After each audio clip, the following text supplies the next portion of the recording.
frères et amis, beaucoup d'entre vous ici me connaissent par mon nom, peut-être pas ma personne. Donc je vais d'abord commencer par me présenter. Je suis Francis Messan, donc vous voyez mes titres.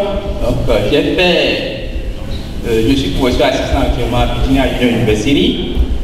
Après avoir été lecteur à Howard University pendant 6 ans, où j'ai fait aussi mon PhD.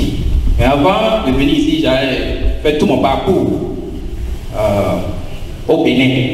Parcours excellent. J'ai eu de très bons enseignants. Les meilleurs enseignants sortis de l'école normale supérieure voulaient enseigner au CEG d'Avier. Et donc, là où j'ai eu ma base, j'en suis sorti finalement avec un DEA en tant que major de promotion. Major de promotion pour le DEA. Et une promotion de 14 personnes, dont 7 personnes n'ont pas pu, on était 7 à finir. Je suis de la promotion des gens comme les gens Bolu Benou, qui est aujourd'hui le doyen de la faculté des sciences de Bamako. Je suis de la promotion des gens qui sont finalement devenus des chefs de département. Et je ne vais pas appeler le nom de tout le monde. Et je suis de cette génération qui a bénéficié du PRPB. Le PRPB n'est pas totalement mauvais.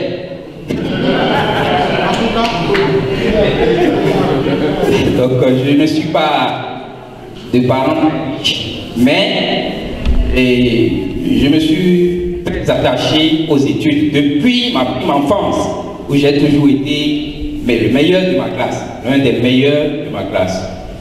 J'ai fini par soutenir un doctorat unique à l'université d'Abomey-Calavi devant un jury international, présidé par le professeur Ibi. Et après ça, j'ai cherché à quitter le Bénin.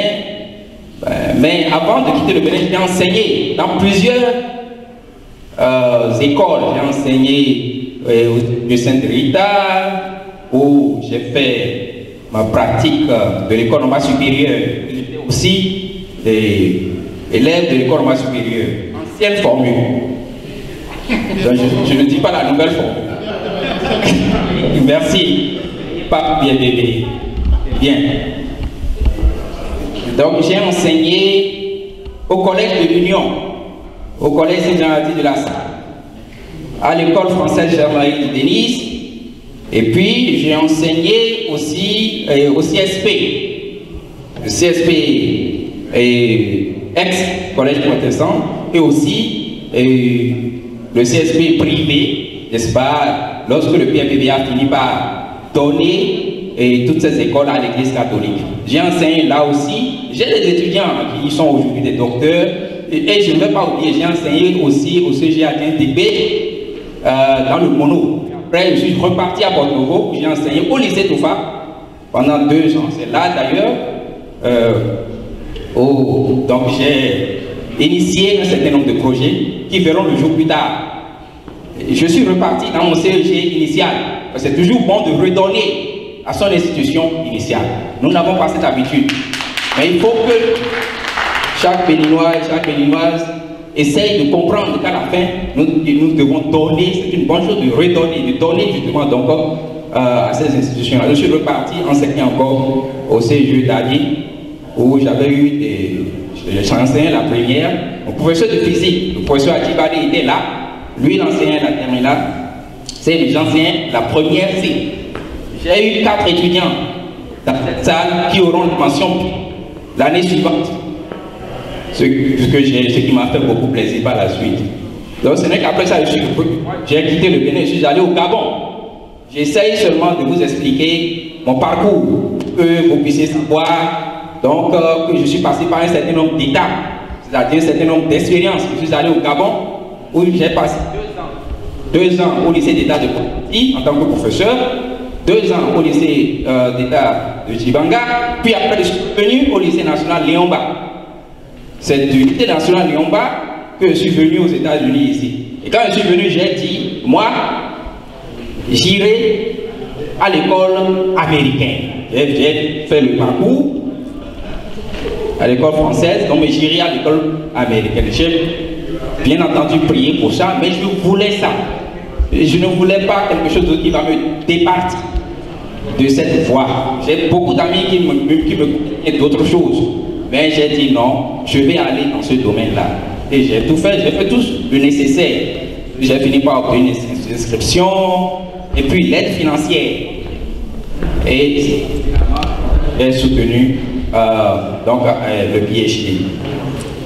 Alors, si vous avez des questions pertinentes, eh bien, vous pouvez les poser. N'importe quelle question. Dans le domaine de l'éducation, c'est mon domaine. C'est mon domaine. Que ce soit en français comme en anglais, c'est mon domaine. Et je dis souvent aux gens que je suis enseignant par vocation. Je ne suis pas venu dans l'enseignement seulement à cause de l'argent, c'est par vocation. Par vocation, j'ai des parents qui sont aussi enseignants. Mon grand-père fut instituteur, l'un des premiers instituteurs du Dahomey d'alors, formé à l'école William Ponty de Dakar. C'est mon grand-père, je dirais le père de mon père. Et j'ai des oncles aussi, bon, qui ont... Donc je suis vraiment un enseignant de carrière. Bon, sans plus tarder, et je vais donc je vais commencer par développer le thème, la promotion de l'éducation dans la vie des Béninois de l'extérieur en Amérique. So, promotion of education in the life of the Beninese of the North of America. Ok, donc je vais d'abord parler des statistiques.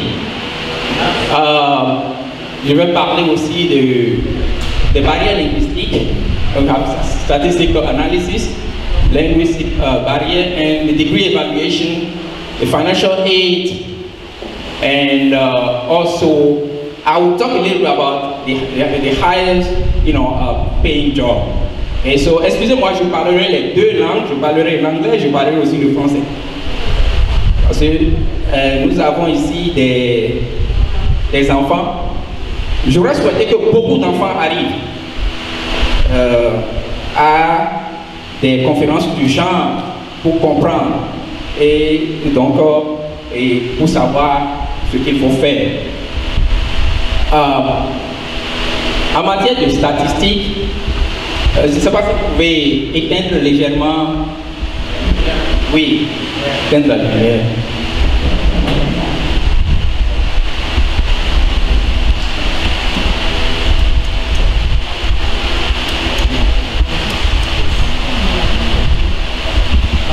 Alors, si vous regardez bien, cette statistique qui vient de Pew Research Center montre que depuis 1965 jusqu'en 2013, regardez depuis 1965 jusqu'à 2013, regardez bien ceux qui ont le diplôme de high school, le salaire qu'ils gagnent aux États-Unis ici, voici le pointeur marche. Donc le salaire qu'ils gagnent, c'est ça, je parle de cette coupe-là, le salaire qu'ils gagnent aux États-Unis ici, depuis 1965 jusqu'en 2013, vous voyez que le salaire a diminué de 31 364 par an. Ce salaire est allé à 28 000, je crois, 28 000 en 2013. Donc le salaire a sensiblement diminué. Et si vous regardez aussi la courbe, la deuxième courbe, la courbe qui suit, c'est la courbe de ceux qui ont 2 years degree, some college degree, c'est-à-dire que c'est ceux qui ont genre associé degree, qui correspond un peu au BTS. Je peux dire que ça correspond au BTS au Bénin. Donc leur salaire s'est passé de 33 655 avec une légère augmentation, puis une diminution sensible à 30 000. Donc une diminution de 3 000 par an. Donc c'est très important. Par contre, ceux qui ont par contre, la courbe qui suit ça,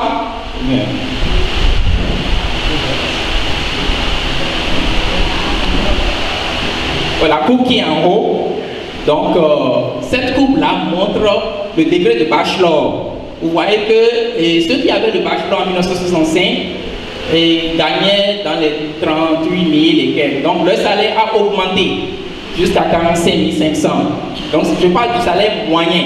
Autrement dit, il y a des salaires qui sont élevés, plus élevés que ça, et il y a des salaires qui sont moins élevés. Mais la moyenne, actuellement, lorsque vous avez le bachelor degree, vous gagnez une moyenne de 45 500.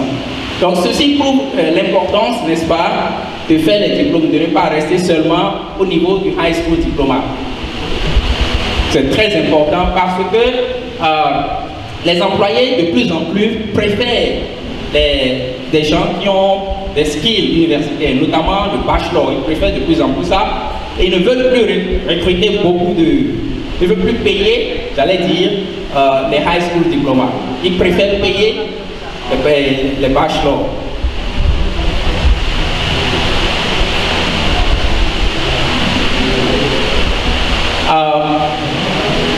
Je ne sais pas si vous avez des questions par rapport au slide précédent. S'il n'y a pas de questions, je voulais rapidement parler et vous montrer encore une autre statistique. Donc voilà une autre statistique qui montre le salaire gagné sur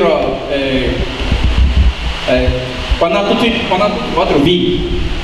Vous voyez ceux qui ont le les high school dropout, autrement dit ceux qui ont abandonné le high school, qui n'ont pas pu avoir le diplôme de high school diploma, eh bien leur salaire pendant toute leur vie ce serait 1 198 000 à peu près. Mais vous voyez que le salaire augmente au fur et à mesure que votre degré, votre diplôme justement augmente.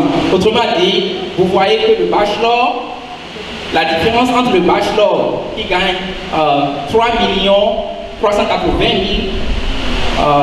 par rapport à celui qui a par exemple le high school diploma.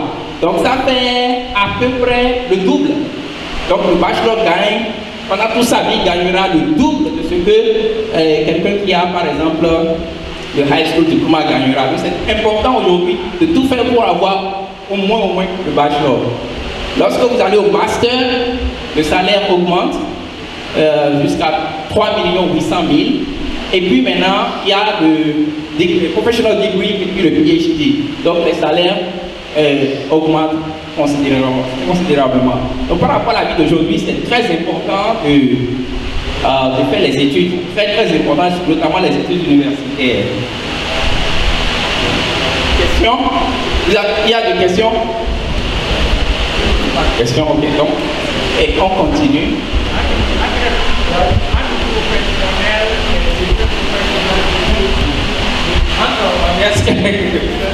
Merci, monsieur Jonas, pour cette question. Ouais, vous voyez, il y a une légère différence entre professional degree et PhD. Donc, professional degree, ça veut dire que vous avez le diplôme académique, mais aussi vous avez le diplôme professionnel. C'est-à-dire, c'est par exemple, si vous êtes, disons, un physicien ou bien un mathématicien et vous allez faire la statistique en plus, ou bien vous allez faire du genre computer science, voilà, c'est là où vous restez. Donc vous avez le diplôme professionnel et vous pouvez être, vous pouvez travailler pour certaines institutions, même gouvernementales ici. Vous pouvez travailler pour le NIH, National Institute of Health, vous pouvez travailler pour la NASA, ou bien la NOAA, ainsi de suite. Vous êtes patron dans votre domaine, vous êtes manager, donc vous gagnez un peu plus que celui qui a le PhD. Donc ça fait 4 600 000 et le PhD c'est 4 millions à peu près. C'est bon? D'accord. Ensuite, cette coupe-là, j'étais à une conférence la dernière donnée dans mon université. Lorsque nous avons fini avec la graduation, on faisait ce qu'on appelle ici les post-book conferences. Donc il y avait une spécialiste dans le domaine de l'éducation et de la sociologie qui était venue. Et donc j'ai acheté, elle a amené 3 livres, donc j'ai acheté les 3 livres. Donc cette coupe-là, j'ai pris cette coupe-là dans son livre.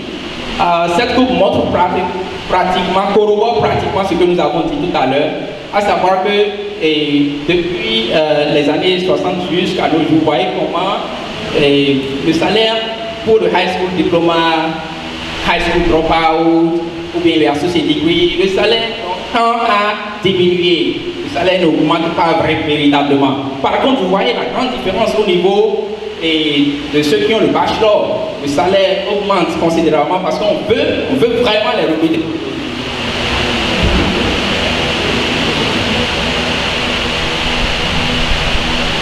La suite.